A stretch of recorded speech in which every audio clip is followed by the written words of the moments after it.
খুব সকাল সকালই টুনির ঘুম ভাঙে। সকালে উঠেই টুনি আগে গাভীর দুধ দোহন করে। কি গো গাভী, আজকে তো মনে হচ্ছে খুব বেশি দুধ হলো না। তুমি কি কালকে মাঠে ভালো করে খাওনি?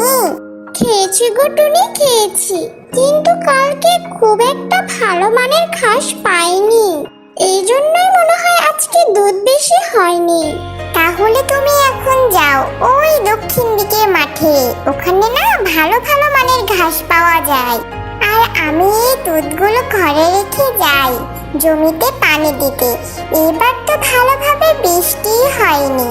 টুনি দুধগুলো ঘরে রেখে বের হয়ে যায় জমির উদ্দেশ্যে।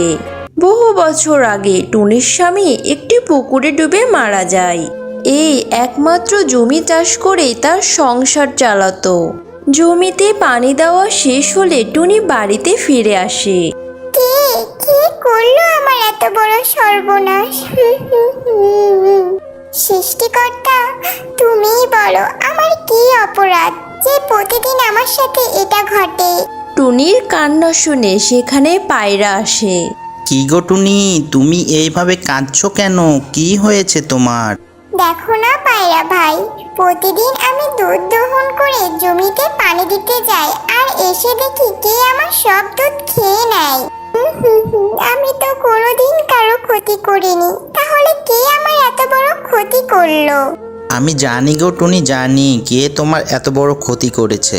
কে পায়রা ভাই, কে? তুমি শুধু বলো, আমি তাকে উচিত শিক্ষা দেব।